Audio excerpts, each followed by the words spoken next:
बताए, राम से चल के राम पे आए।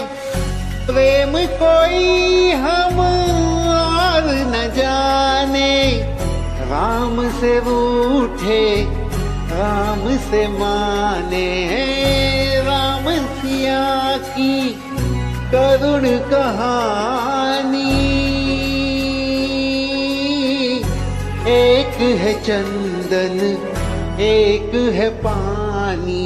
राम सिया राम जय जय राम। राम सिया राम जय जय राम। राम राम दोस्तों, मैं हूँ रेणु भाटिया और आप सुन रहे हैं रब कथा presents Valmiki Ramayana as it is. ये है 43rd एपिसोड, अरण्य कांड भाग 5। खर ने अपने अग्रगामी सैनिकों के साथ आश्रम के पास पहुंचकर क्रोध में भरे हुए शत्रुघाती श्री राम को देखा, जो हाथ में धनुष ले खड़े थे। उन्हें देखते ही अपने तीव्र टंकार करने वाले प्रत्यंचा सहित धनुष को उठाकर सूत को आज्ञा दी, मेरा रथ राम के सामने ले चलो। खर की आज्ञा से सारथी ने घोड़ों को उधर ही बढ़ाया जहां महाभाव श्री राम अकेले खड़े होकर अपने धनुष की टंकार कर रहे थे। खर को श्री राम के समीप पहुंचा देख शेनगामी आदि उनके निशाचर मंत्री भी बड़े जोर से सिंहनाद करके उसे चारों ओर से घेर कर खड़े हो गए।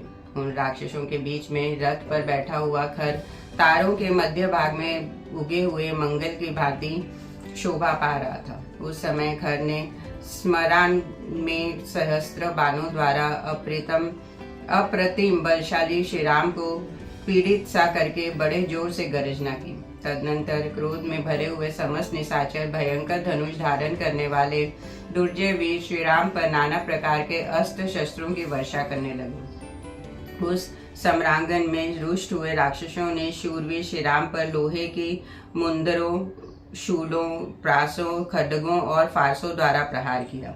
वह मेघों के समान काले विशालकाय और महाबली निशाचर रथों, घोड़ों और पर्वत शिखरों के समान गर्जराजों द्वारा कुकुत्स कुलभूषण श्री राम के चारों ओर से टूट पड़े। वे युद्ध में उन्हें मार डालना चाहते थे।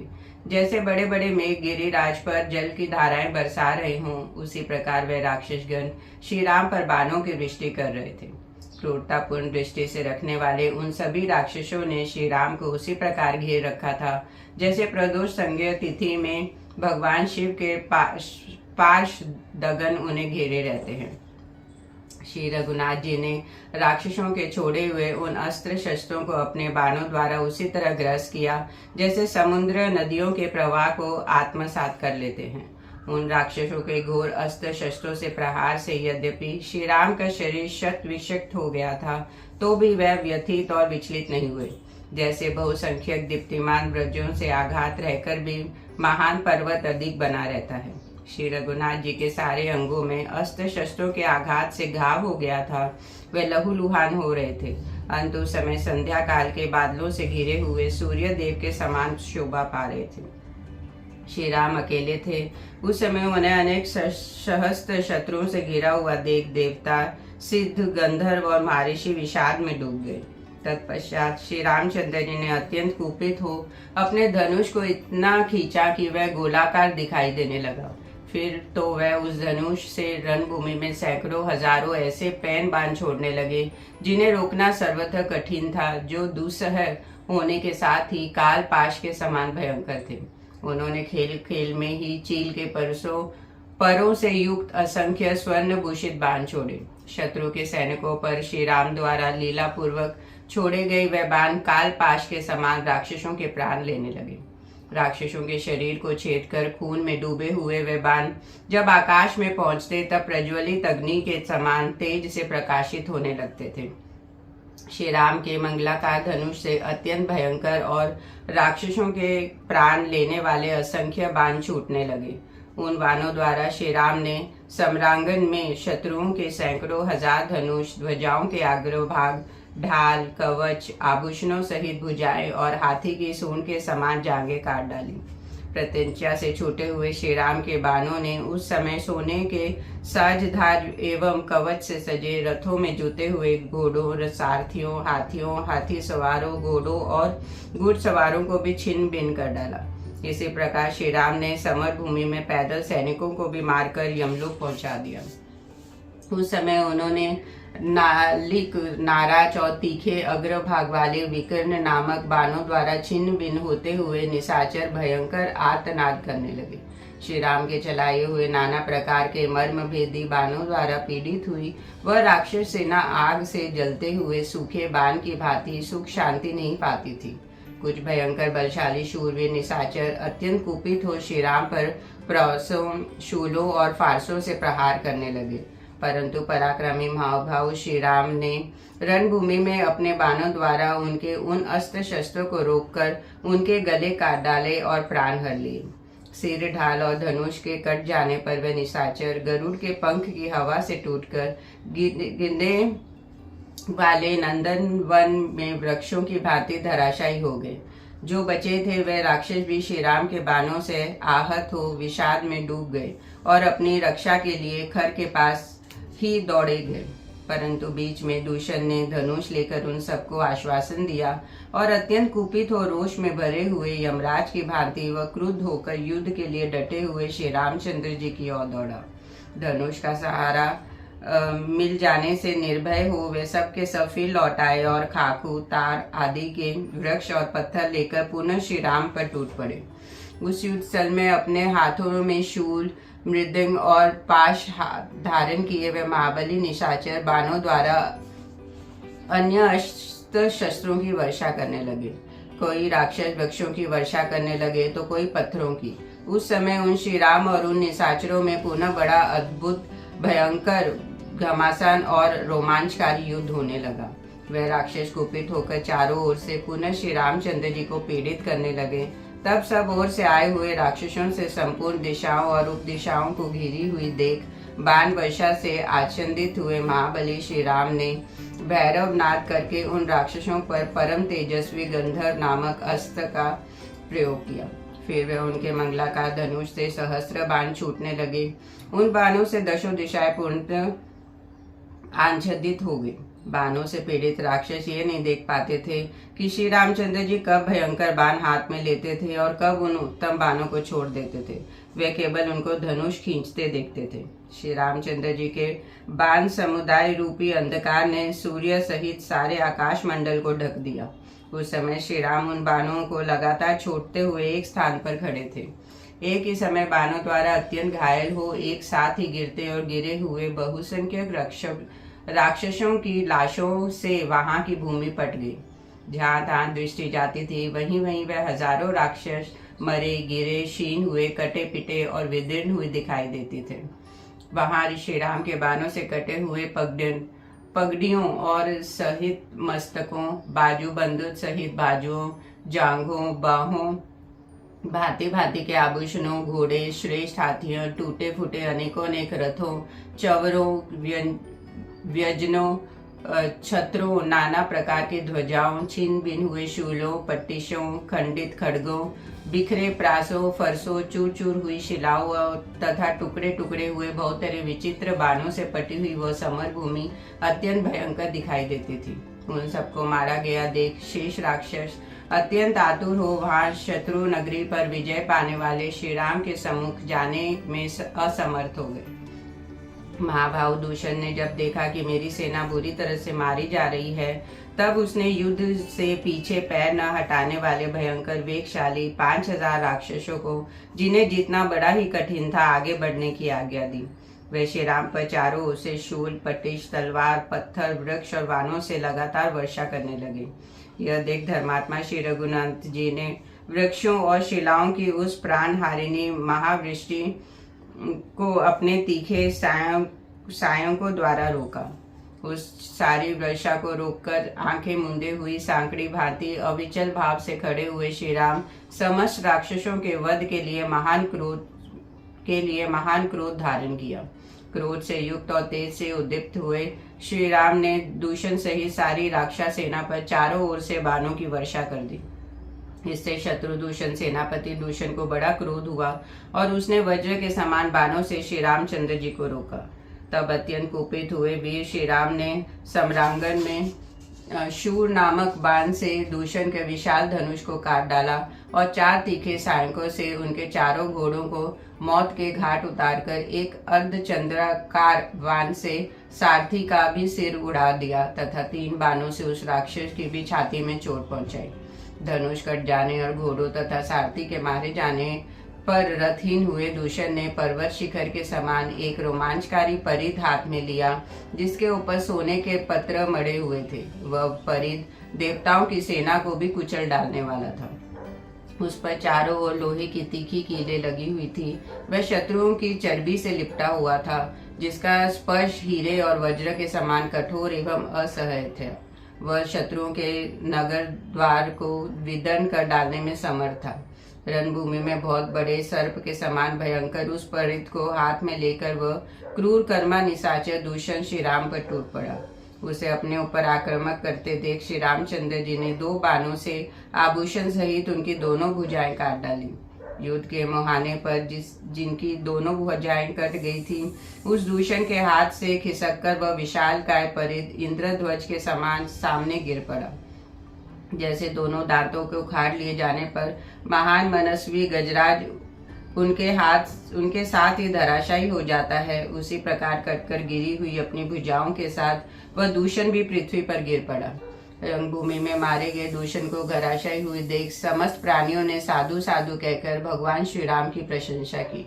उसी समय सेना के आगे चलने वाले महाकपाल, सुलाक्ष तथा महाबली प्रमाथी ये 3 राक्षस कुपित हो मौत के फंदे में फंसकर संगठित रूप से श्री रामचंद्र जी पर टूट पड़े। राक्षस महाकपाल ने एक विशाल शूल उठाया, स्थूलाक्ष ने पट्टिश हाथ में ली और प्रमाथी ने फारसा संभालकर आक्रमण किया। उन तीनों को अपनी ओर आते देख भगवान श्री राम ने तीखे अग्र वाले पैन सैनिकों द्वारा द्वार पर आए हुए अतिथि के समान उनका स्वागत किया। श्री रघुनंदन जी ने महापालक सिर एवं कपाल उड़ा दिया। प्रमाद की तो असंख्य बाण समूह के साथ मर डाला और स्थूलक्ष की स्थूल आंखों को सांकों से भर दिया। 3 अग्रगामी सैनिकों का वह समूह अनेक शाखा वाले विशाल वृक्ष की भांति पृथ्वी पर गिर पड़ा। तदनंतर श्री रामचंद्र जी ने कुपित हो दूषण के अनुयायी 5000 राक्षसों को उतने ही बाणों का निशाना बनाकर क्षण भर में यमलोक पहुंचा दिया। दूषण और उसकी अनुयायी मारे गए, यह सुनकर खर को बड़ा क्रोध हुआ। उसने अपने महाबली सेनापतियों को आज्ञा दी, वीरों, यह दूषण अपने सेवकों सहित युद्ध में मारा डाला गया। अब तुम सभी राक्षस बहुत बड़ी सेना के साथ धावा करके इस दुष्ट मनुष्य राम के साथ युद्ध करो और नाना प्रकार के शस्त्रों द्वारा उसका वध कर डालो। ऐसा कहकर कुपित हुए खर ने श्री राम पर ही धावा किया। साथ ही शेर, नागी, पृथ्वी, ग्रीव, यक्ष, शत्रु, विहंगम, दुर्जय, कविरक्ष, पुरुष, काल, कार्मुक, हेमवाली, महामाली, सूर्याप्स और रुधिराशन ये 12 महापराक्रमी सेनापति भी उत्तम बाणों को वर्षा करते हुए अपने सैनिकों के साथ श्री राम पर टूट पड़े। तब तेजस्वी श्री रामचंद्र जी ने सोने और हीरो से विभूषित अग्नितुल्य तेजस्वी सहायकों द्वारा उस सेना के बचे कुचे सिपाहियों का भी संहार कर डाला। जैसे वज्र बड़े बड़े वृक्षों को नष्ट कर डालते हैं, उसी प्रकार धर्म युक्त अग्नि के समान प्रतीत होने वाले उस सेना की पांख वाले बाणों से उन समस्त राक्षसों को विनाश कर डाला। उस युद्ध के मुहाने पर श्री राम ने कर्णिका नामक 100 बाणों से राक्षसों का और सहस्त्र बाणों से सहस्त्र निशाचरों का एक साथ ही संहार कर डाला। उन बाणों से निशाचरों के कवच, आभूषण और धनुष छिन्न भिन्न हो गए तथा वे खून से लथपथ हो पृथ्वी पर गिर पड़े। कुशों से ढकी हुई विशाल वेदी के समान युद्ध में लहूलुहान होकर गिरे हुए खुले केश वाले राक्षसों से सारी रणभूमि पट गई। राक्षसों के मारे जाने से उस समय वहां रक्त और मांस की कीचड़ जम गई तथा वह महाभयंकर व नरक के समान प्रतीत होने लगा। मानव रूपधारी श्री राम अकेले ही पैदल थे, तो भी उन्होंने भयानक कर्म करने वाले 14,000 राक्षसों को तत्काल मौत के घाट उतार दिया। उस समूची सेना में केवल महारथी खर और त्रिशिरा ये 2 ही राक्षस बचे रहे। उधर शत्रु संहारक भगवान श्री राम ज्यों के त्यों युद्ध में डटे रहे। उपरयुक्त 2 राक्षसों को छोड़कर शेष सभी निशाचर जो महान पराक्रमी, भयंकर और दुर्गश थे, युद्ध के मुहाने पर लक्ष्मण के बड़े भाई श्री राम के हाथों मारे गए। तदनंतर महासमर में महाबली श्री राम के द्वारा अपनी भयंकर सेना को मारी गई देख खर एक विशाल रथ के द्वारा श्री राम का सामना करने के लिए आया, मानो वज्रधारी इंद्र ने अपना शत्रु पर आक्रमण किया हो। खर को भगवान श्री राम के सम्मुख जाते देख सेनापति राक्षस त्रिशरा तुरंत उनके पास आ पहुंचा और इस प्रकार बोला, राक्षस राज, मुझ पराक्रमी वीर को इस युद्ध में लगाइए और स्वयं इस साहसपूर्ण कार्य से अलग रहिए। देखिए, मैं उस महाभाव राम को युद्ध में मार गिराता हूँ। आपके सामने मैं सच्ची प्रतिज्ञा करता हूँ और अपने हथियार छूटकर शपथ खाता हूँ कि जो समस्त राक्षसों के लिए वध के योग्य है, उन श्री राम का मैं अवश्य वध करूंगा। इस युद्ध में या तो मैं इनकी मृत्यु बनूंगा या ये ही सम्रांगण में मेरी मृत्यु का कारण बनेंगे। आप इस समय अपने युद्ध विषयक उत्सव को रोककर एक मुहूर्त के लिए जय पराजय का निर्णय करने वाले साक्षी बन जाइए।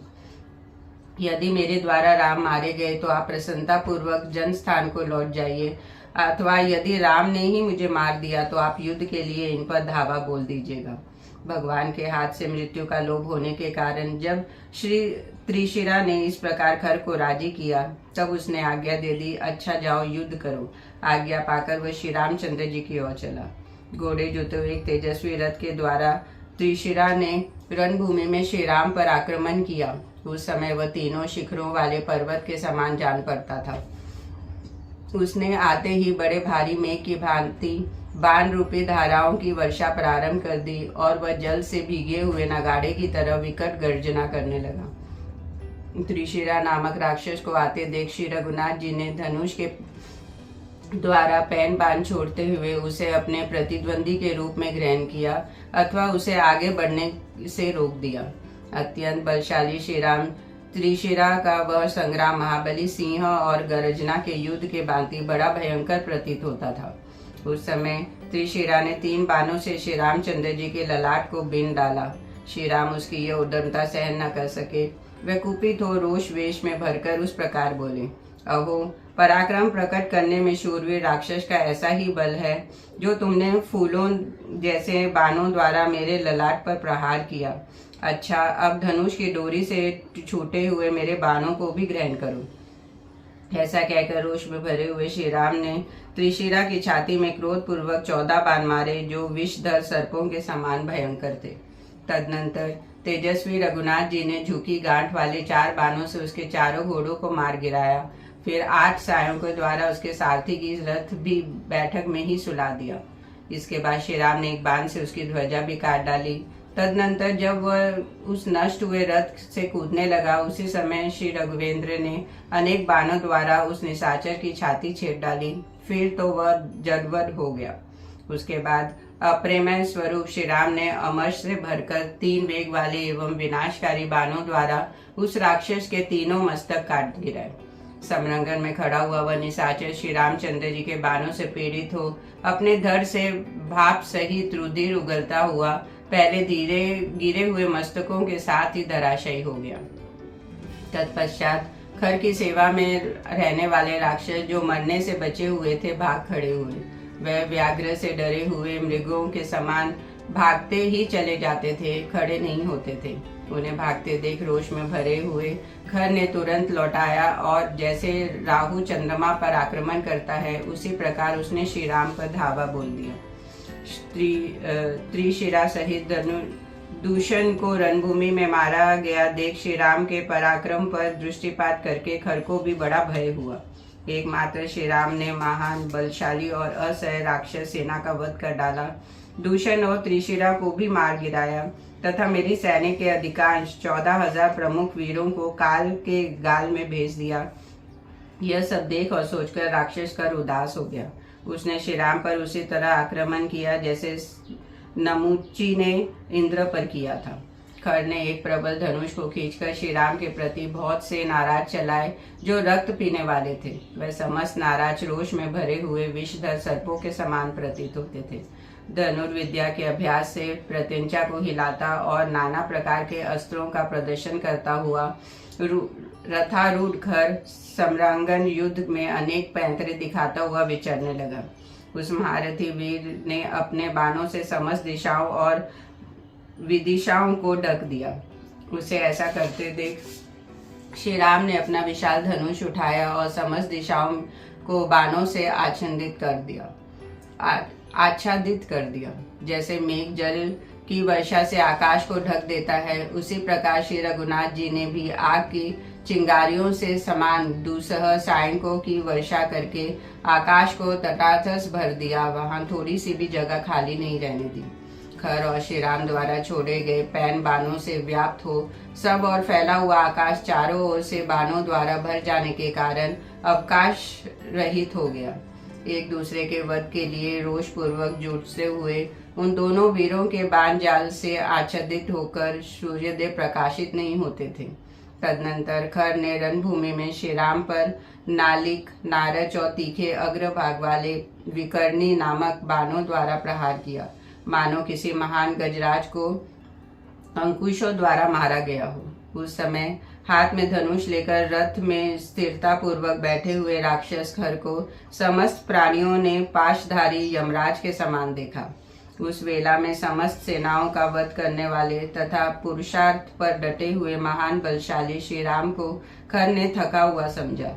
यद्यपि वह सिंह के समान चलता और सिंह के तुल्य पराक्रम प्रकट करता था, तो भी उस खर को देखकर श्री राम उसी तरह उद्विग्न नहीं होते थे जैसे छोटे से मृग को देखकर सिंह भयभीत नहीं होता। तत्पश्चात जैसे पतिंगा आग के पास जाता है, उसी प्रकार खर अपने सूर्य तुल्य तेजस्वी विशाल रथ के द्वारा श्री रामचंद्र जी के पास गया। वहां जाकर उस राक्षस खर ने अपने हाथ की फुर्ती दिखाते हुए महात्मा श्री राम के बाण सहित धनुष को मुट्ठी पकड़ने की जगह से काट लिया। फिर इंद्र के वज्र भांति प्रकाशित होने वाले दूसरे 7 बाण लेकर रणभूमि में कुपित हुए खर ने उनके द्वारा श्री राम के मर्म स्थल पर चोट पहुंचाई। तदनंतर अप्रतिम बलशाली श्री राम को सहस्त्र बाणों से पीड़ित करके निशाचर खर समर भूमि में जोर शोर से गरजना करने लगा। खर के छोड़े हुए उत्तम गांठ वाले बाणों द्वारा कटकर श्री राम का सूर्य तुल्य तेजस्वी कवच पृथ्वी पर गिर पड़ा। उनके सभी अंगों में खर के बाण धस गए थे। उस समय कुपित हो समर भूमि में खड़े हुए श्री रघुनाथ जी धूम रहित प्रज्वलित अग्नि के भांति शोभा पा रहे थे। तब शत्रुओं का नाश करने वाले भगवान श्री राम ने अपने विपक्षी का विनाश करने के लिए एक दूसरे विशाल धनुष पर, जिनकी ध्वनि बहुत ही गंभीर थी, प्रत्यंचा चढ़ाई। महर्षि अगस्त्य ने जो महान और उत्तम वैष्णव धनुष प्रदान किया था, उसी को लेकर उन्होंने खर पर धावा किया। उस समय अत्यंत क्रोध में भरकर श्री राम ने सोने की पांख और झुकी हुई गांठ वाले बाणों द्वारा सम्रांगन खर की ध्वजा काट दी। उस वह दर्शनीय स्वर्णमय ध्वजा अनेक टुकड़ों में कटकर धरती पर गिर पड़ा, मानव देवताओं की आज्ञा से सूर्यदेव भूमि पर उतर आए हों। क्रोध में भरे हुए खर को मर्म स्थानों का ज्ञान था। उसने श्री राम के अंगों में, विशेषतः उनकी छाती में 4 बाण मारे, मानो किसी महावत ने गजराज पर तोमरों से प्रहार किया हो। खर के धनुष से छूटे हुए बहुसंख्यक बाणों से घायल होकर श्री राम का सारा शरीर लहूलुहान हो गया। इससे उनको बड़ा रोष हुआ। धनुर्धर में श्रेष्ठ महाधनुर्धर श्री राम ने युद्ध स्थल में पूर्वोक्त श्रेष्ठ धनुष को हाथ में लेकर लक्ष्य निश्चित करके खर को 6 बाण मारे। उन्होंने 1 बाण उसके मस्तक में, 2 से उसकी बाजुओं में, 3 अर्धचंद्राकार बाणों से उसकी छाती में गहरी चोट पहुंचाई। तत्पश्चात महातेजस्वी श्री रामचंद्र जी ने कुपित होकर उस राक्षस को शान पर तेज किए हुए और सूर्य के समान चमकने वाले 13 बाण मारे। 1 बाण से तो उसका रथ जुआ काट गया, 4 बाणों से चारों चितकबरे घोड़े मारे गए, 6ठे बाण से युद्ध स्थल में खर के सारथी का मस्तक कट गिराया। तत्पश्चात 3 बाणों से त्रिवेणु और 2 से रथ के धुरे को खंडित करके महान शक्तिशाली और बलवान श्री राम ने 12वें बाण से खर के बाण सहित धनुष के 2 टुकड़े कर दिए। इसके बाद इंद्र के समान तेजस्वी इंद्र श्री राघवेंद्र हंसते हंसते ब्रज तुल्य 13वें बाण से द्वारा सम्रांगन में खर को घायल कर दिया। धनुष के खंडित होने, रथ के टूटने, घोड़े के मारे जाने और साथी के भी नष्ट हो जाने पर खर उस समय हाथ में गदा ले रथ से कूदकर धरती पर खड़ा हो गया। उस अवसर पर विमान पर बैठे हुए देवता और महर्षि हर्ष से उत्फुल्ल हो परस्पर मिलकर हाथ जोड़े महारथी श्री राम के उस कर्म की भूरी भूरी प्रशंसा करने लगे। खर के रथहीन होकर गदा हाथ में लिए सामने उपस्थित हो देख महातेजस्वी भगवान श्री राम पहले कोमल और फिर कठोर वाणी में बोले, निशाचर, हाथी, घोड़े और रथों से भरी हुई विशाल सेना के बीच में खड़े रहकर तूने सदा जो क्रूरतापूर्ण कर्म किया है उसके समस्त लोगों द्वारा निंदा हुई है। जो समस्त प्राणियों की उद्वेग में डालने वाला क्रूर और पापचारी है वह तीनों लोकों का ईश्वर हो तो भी अधिक काल तक टिक नहीं सकता। जो लोक विरोधी कठोर कर्म करने वाला है उसे सब लोग सामने आए हुए दुष्ट सर्प की भांति मरता है। जो वस्तु प्राप्त नहीं हुई हो उसकी इच्छा को काम कहते हैं और प्राप्त हुई वस्तु को अधिक से अधिक संख्या में पाने की इच्छा को नाम भी लोभ है। जो काम अथवा लोभ से प्रेरित हो पाप करता है और उसके परिणाम को नहीं समझता, उल्टे उस पाप के हर्ष का अनुभव करता है, वह उसी प्रकार अपना विनाश परिणाम देखता है जैसे वर्षा के साथ गिरे हुए ओलों को खाकर ब्राह्मणी नाम वाली कीड़ी अपना विनाश देखती है। राक्षस, धनकारण्य में निवास करने वाले, तपस्या में संलग्न, धर्मपरायण महाभागी मुनियों की हत्या करके न जाने तू कौन सा फल पाएगा। जिनकी खर खोखली हो गई हो वह वृक्ष जैसे अधिक काल तक नहीं खड़े रह सकते, उसी प्रकार पाप कर्म करने वाले लोकान्वित क्रूर पुरुष ऐश्वर्य को पाकर भी चिरकाल तक उसमें प्रतिष्ठित नहीं रह पाते, उसका भ्रष्ट हो ही जाते हैं।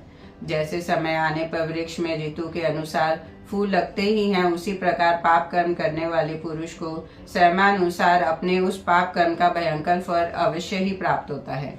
निशाचर, जैसे खाए हुए विष मिश्रित अन्न का परिणाम तुरंत ही भोगना पड़ता है, उसी प्रकार लोक में किए गए पाप कर्मों का फल शीघ्र ही प्राप्त होता है।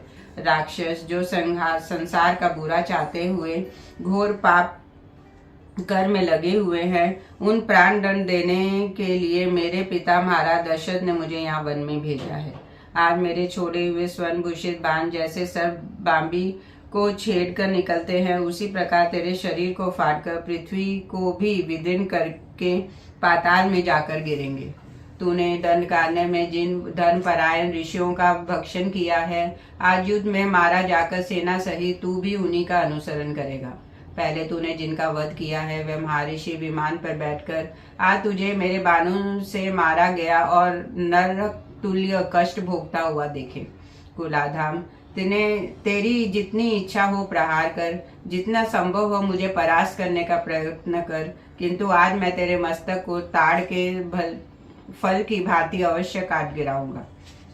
श्री राम के ऐसे कहने पर खर कुपित हो उठा, उसकी आंखें लाल हो गई। वह क्रोध से अचेत सा होकर हंसता हुआ श्री राम को इस प्रकार उत्तर देने लगा, दशरथ कुमार, तुम साधारण राक्षसों के युद्ध में मारकर स्वयं ही अपनी इतनी प्रशंसा कैसे कर रहे हो?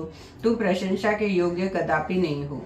जो श्रेष्ठ पुरुष पराक्रमी अथवा बलवान होते हैं वह अपने प्रताप के कारण अधिक घमंड में भरकर कोई बात नहीं करते, अपने विषय में मौन ही रहते हैं। राम, जो शूद्र अजितात्मा और क्षत्रिय कुल कलंक होते हैं वह ही संसार में अपनी बड़ाई के लिए व्यर्थ डींग हाँका करते हैं, जैसे इस समय तुम अपने विषय में बढ़ बढ़कर बातें बना रहे हो। जब कि मृत्यु के समान युद्ध का अवसर उपस्थित हो, ऐसे समय में बिना किसी प्रस्ताव के ही सम्रांगन में कौन वीर अपनी कुलीनता प्रकट करता है? आप ही अपनी स्तुति करेगा। जैसे पीतल स्वर्ण शोध के आग में तपाए जाने पर अपने कालेपन को ही व्यक्त करता है, उसी प्रकार अपनी झूठी प्रशंसा के द्वारा तुम सर्वथा अपने ओछेपन का परिचय दिया है। क्या तुम नहीं देखते कि मैं नाना प्रकार के धातुओं की खानों से युक्त तथा पृथ्वी को धारण करने वाले अविचल कुल पर्वत के समान यहाँ स्थिर भाव से तुम्हारे सामने गदा लेकर खड़ा हूँ। मैं अकेला ही पाशधारी यमराज की भांति गदा हाथ में लेकर रणभूमि में तुम्हारे और तीनों लोगों के भी प्राण लेने की शक्ति रखता हूँ। यद्यपि तुम्हारे विषय यद्यपि तुम्हारे विषय में इच्छा अनुसार बहुत कुछ कह सकता हूँ, तथापि इस समय कुछ नहीं कहूंगा, क्योंकि सूर्यदेव अस्ताचल को जा रहे हैं। अंत युद्ध में विघ्न न पड़ जाएगा। तुमने 14,000 राक्षसों का संहार किया है, अंत आज तुम्हारा भी विनाश करके मैं उन सबके आंसू पोंछूंगा, उनकी मौत का बदला लूंगा। ऐसा कहकर अत्यंत क्रोध से भरे हुए खर ने उत्तम कड़े से विभूषित तथा प्रज्वलित वज्र के समान भयंकर गदा को श्री रामचंद्र जी के ऊपर चलाया। खर के हाथों से छूटी हुई वह दीप्तिमान विशाल गदा वृक्षों और लताओं के भस्म करके उनके समीप जा पहुंची। मृत्यु के पाश की भांति उस विशाल गदा को अपने ऊपर आती देख श्री रामचंद्र जी ने अनेक बाण मारकर आकाश में ही उसके टुकड़े टुकड़े कर डाले। बाणों से विदीर्ण एवं चूर चूर होकर वह गदा पृथ्वी पर गिर पड़ी, मानो कोई सर्पिणी मंत्र और औषधियों के बल से गिराई गई हो। धर्म प्रेमी भगवान श्री राम ने अपने बाणों द्वारा खर की उस गदा को विदीर्ण करके मुस्कुराते हुए यह रोष सूचक बात कही, राक्षस धम, यह तेरा सारा बल है जिसे तूने इस गधे के साथ दिखाया है। अब सिद्ध हो गया कि तू मुझसे अत्यंत शक्तिहीन है, व्यर्थ ही अपने बल की डींग हाँक रहा है। मेरे बाणों से छिन्न भिन्न होकर तेरी यह गदा पृथ्वी पर पड़ी हुई है। तेरे मन में जो यह विश्वास था कि मैं इस गदा से शत्रु का वध कर डालूंगा, उसका खंडन तेरी इस गदा ने ही कर दिया। अब यह स्पष्ट हो गया कि तू केवल बातें बनाने में ढीठ है, तुझसे कोई पराक्रम नहीं हो सकता। तूने जो यह कहा था कि तुम्हारा वध करके तुम्हारे हाथ से मारे गए राक्षसों के आंसू पोंछूंगा, तेरी वह बात भी झूठी हो गई। तू नीच शुद्ध स्वभाव से युक्त और मिथ्याचारी राक्षस है।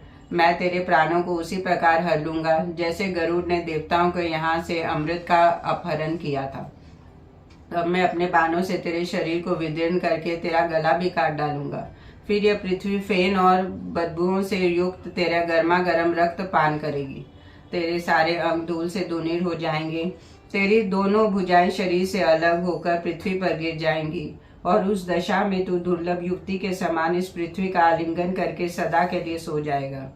तेरे जैसे राक्षस कलंक के सदा के लिए महानिद्रा में सो जाने पर ये दंडक वन भी प्रदेश शरणार्थियों को शरण देने वाला हो जाएगा। राक्षस मेरे बाणों से जनस्थान में बने हुए तेरे निवास स्थान के नष्ट हो जाने पर मुनिगण उस वन में सब और निर्भय होकर विचरण करेंगे। जो अब तक दूसरों को भय देती थी, वह राक्षसियां आज अपने बांधव जनों के मारे जाने से दीन हो आंसुओं से भीगे हुए मुंह लिए जनस्थान से स्वयं ही भय के कारण भाग जाएंगी। जिनका तुझ जैसे दुराचारी पति है, वह तदनुरूपी कुल वाली तेरी पत्नियां आज तेरे मारे जाने पर काम आदि पुरुषों से वंचित हो शोक रूपी स्थायी भाव वाले करुण सर का अनुभव करने वाली होंगी।